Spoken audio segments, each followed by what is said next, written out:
Voilà, c'était l'histoire de Charlotte. J'espère que vous avez pu méditer un peu là-dessus. Et maintenant, on arrive au module qui propose des stratégies de protection pour éviter les comportements toxiques et éviter d'en arriver à la situation de Charlotte. Alors pour commencer, je vous propose de partager avec vous quelques techniques de communication assertive. Donc, je vais pas toutes les mettre, hein, il y en a quelques-unes. Là, je vais mettre les plus courtes et les plus indispensables. Alors d'abord, je vais définir avec vous l'assertivité. C'est vraiment une notion importante. L'assertivité, c'est la capacité à s'exprimer et à faire valoir ses opinions, ses idées, ses choix, ses règles, sans agressivité, sans dénigrement, avec conviction et certitude. Les relations assertives, elles reposent sur la confiance en soi et sur la bonne estime de soi. Au contraire, l'absence d'assertivité, c'est tout ce qu'on vient de voir jusqu'à présent. Donc la fuite et la soumission, se contraindre, encaisser, se taire, trop en faire, esquiver les affrontements. L'absence d'assertivité, c'est aussi la manipulation et tous les comportements associés. La séduction, le mensonge, le dénigrement, la mauvaise foi caractérisée, culpabiliser, conspirer, voilà, dissimuler, faire semblant. Bref, vous m'avez compris. Et enfin, l'attaque et tous les comportements d'agressivité.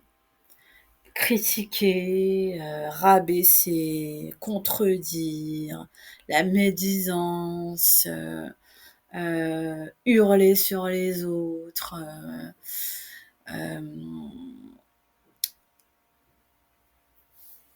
voilà, je pense que c'est clair. Alors, quelques techniques de communication assertive. Alors, on va trouver d'abord l'écoute active, très très importante, le b.a.-ba. Tous les vendeurs, tous les commerciaux, tous les business managers, tous les communicants pratiquent l'écoute active. Donc cette pratique, elle s'établit en trois étapes. D'abord l'écoute, donc ce qui implique de ne rien dire, n'est-ce pas? Donc quand on écoute quelqu'un, donc imaginons Charlotte et K.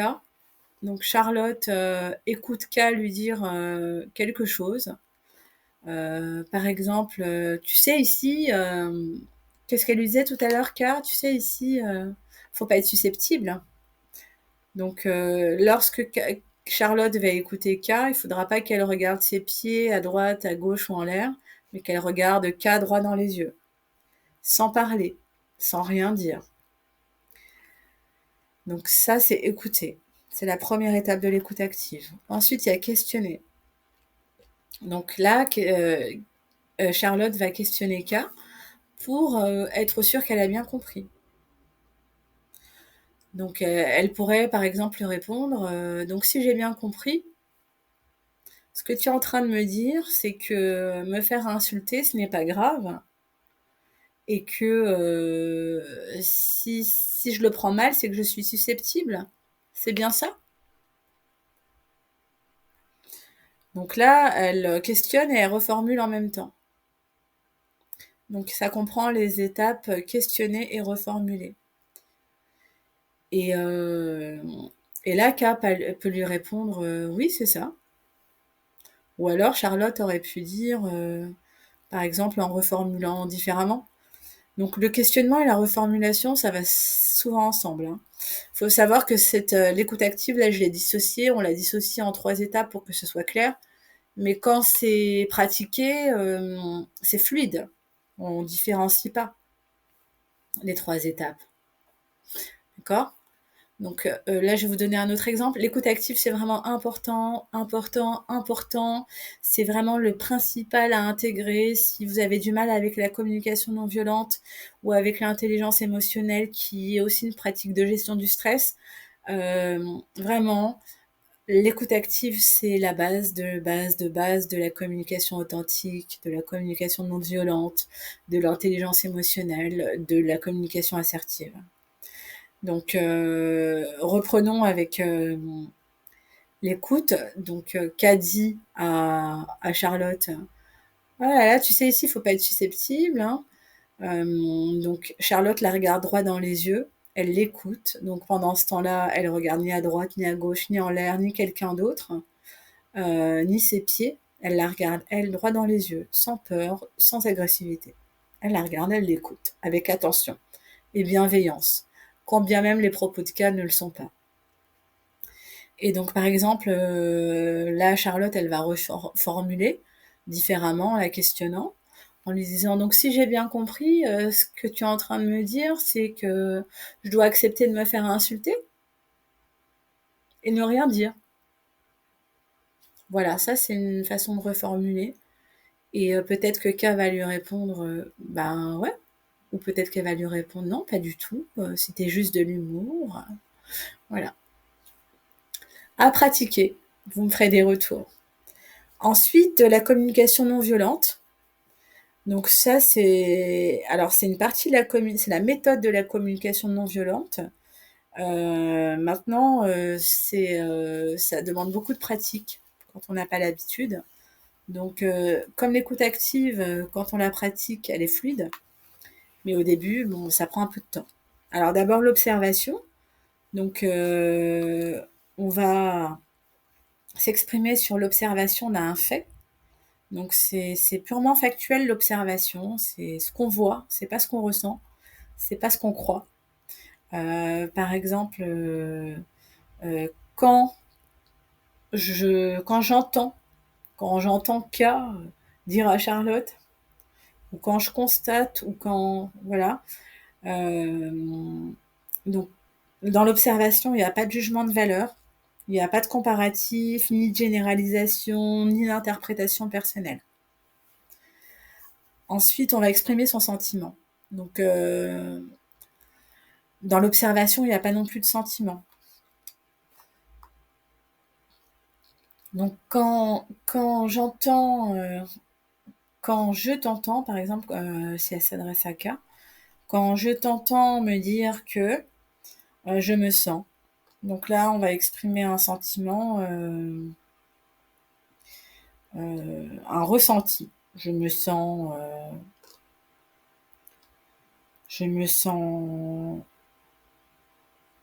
par exemple, submergée d'insécurité. Je me sens pas en sécurité. Je me sens découragée. Je me sens rejetée. Je me sens, voilà, ça peut être, ça, c'est vraiment un sentiment qui va aussi amener le besoin. Donc je me sens rejetée, ou je cherche un mot, j'ai du mal à le trouver.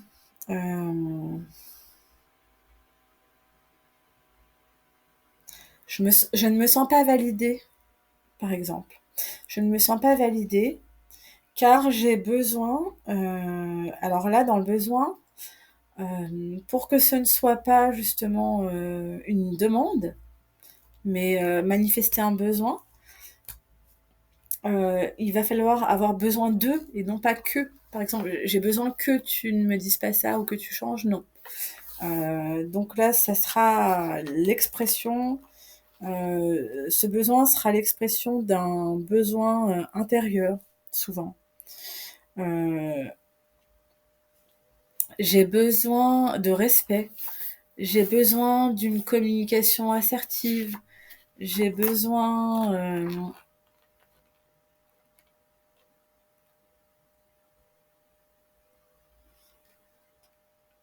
j'ai besoin de soutien. Donc je me sens, ouais, par exemple, je me sens démoralisée, j'ai besoin de soutien. où je me sens apeurée, j'ai besoin de sécurité, où je me sens...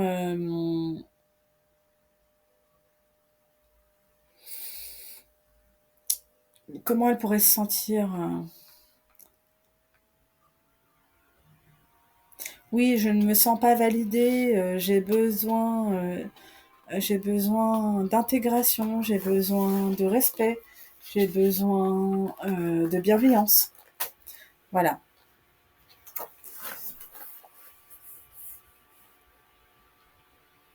Donc là, c'est quand je m'exprime. En tant que manager, on pourrait employer le tu.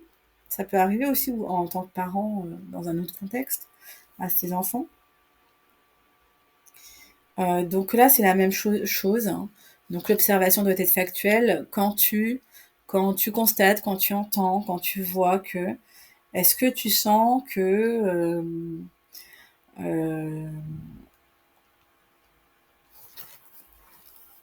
voilà, est-ce que tu sens quelque chose? Est-ce que tu sens un confort? Est-ce que aurais-tu besoin de temps ou d'une formation?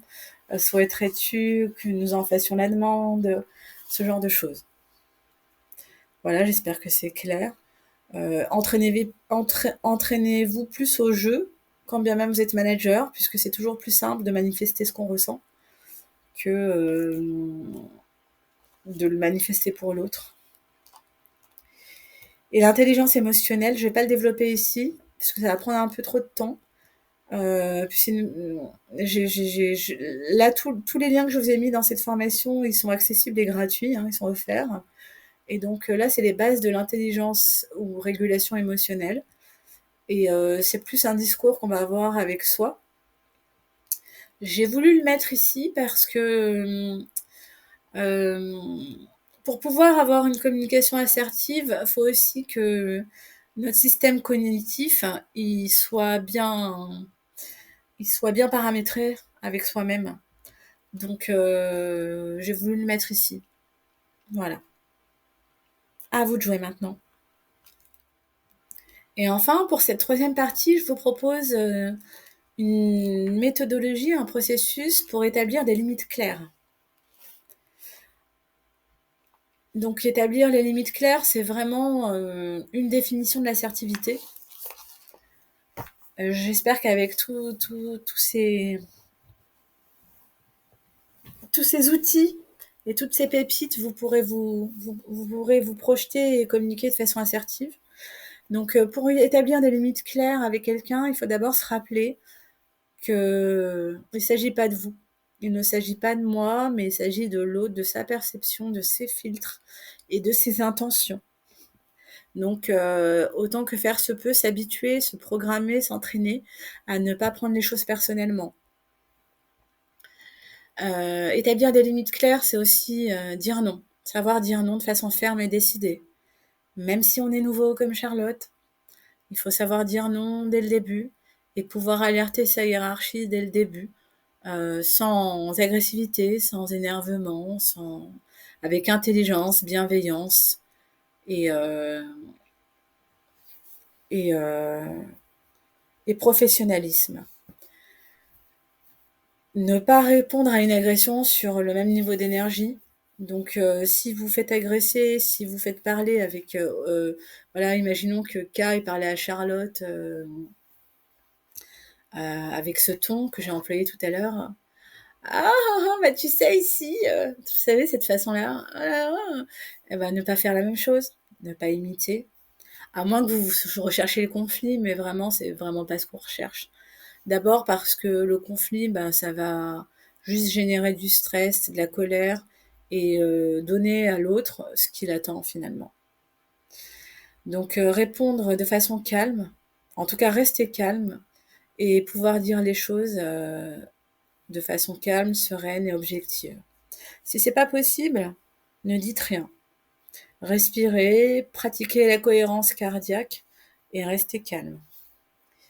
Ne pas se justifier ou se défendre. Donc, par exemple, Charlotte, elle aurait pu se justifier ou se défendre en disant tout à l'heure à K, non mais je le prends pas mal, non mais je suis pas susceptible, Non, mais pas du tout, ça fait rien du tout. Elle aurait pu répondre ça. Elle a rien fait. Et elle a eu raison en quelque sorte, elle est juste pas allée au bout de, de l'assertivité. S'exprimer sur des faits, comme on vient de le voir avec l'observation, toujours être factuel. Ne parlez pas de vos sentiments, de vos jugements de valeur, de ce que vous croyez, des généralisations, c'est toujours comme ça, ou c'est jamais ainsi, ou voilà, le plus factuel possible. Surtout au travail, c'est très important. On attend de vous au travail que vous soyez factuel et plus vous allez vous exprimer sur quelque chose de factuel, plus ce sera difficile de vous contredire. Et enfin, définir et exprimer ses limites et conditions de la relation. Donc avec tout ça, vous aurez exprimé vos limites et les conditions de la relation. Donc là, je vous propose des outils pour gérer le stress au travail et ailleurs d'ailleurs, et préserver son bien-être. Ce sont des outils, alors il n'y a pas tous les outils offerts ici, il y en a quelques-uns. C'est important de pouvoir maîtriser ces outils, que ce soit au travail ou ailleurs. J'ai l'habitude de dire que mon bien-être n'a pas de prix. Il ne se marchande pas, où que ce soit. Alors d'abord, ce qui est important à savoir, et que j'ai rencontré peu de personnes qui en avaient conscience, c'est pour se protéger et pour pouvoir gérer son stress et préserver son bien-être, c'est important d'avoir une estime de soi équilibrée. Ça va vraiment être une protection de tous les instants, dans toute la vie. Donc l'estime de soi, ça se travaille en coaching. C'est pas vraiment une soft skills, même si ça s'apprend, parce que c'est propre à chacun. Et c'est pas une technique. C'est pas une technique d'estime de soi. Donc même si ça s'apprend. Après, on peut mettre des bases, mais pour aller à l'essentiel, je vais définir l'estime de soi équilibrée. C'est une vision positive de soi qui est fondée sur la conscience de ses valeurs et de son importance inaliénable en tant qu'être humain. C'est pour ça que je vous disais son bien-être. Pour moi, mon bien-être, ça n'a pas de prix, ça ne se marchande pas. Ensuite, là, je vous propose un outil qui est la cohérence cardiaque, que je trouve importante, facile à appliquer. Donc là, l'outil, il est offert. Je pense que c'est important de savoir ce que c'est déjà et de pouvoir le pratiquer au quotidien. C'est facile, c'est gratuit. Il y a même des applications gratuites pour vous aider à intégrer la cohérence cardiaque. C'est scientifiquement prouvé. Voilà, je ne cesserai, je pense que je ne cesserai jamais de faire l'éloge de la cohérence cardiaque. Ensuite, l'intelligence émotionnelle, donc la pratique de base, donc elle est offerte, je vous l'ai mise là. Et enfin, toutes les formations de soft skills. Donc ça peut être gérer son stress, gérer ses émotions, pour compléter cette formation.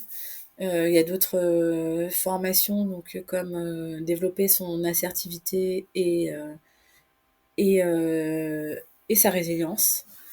Voilà, toutes ces formations, elles sont très utiles au travail et dans tous les domaines de vie. Bonne pratique à tous.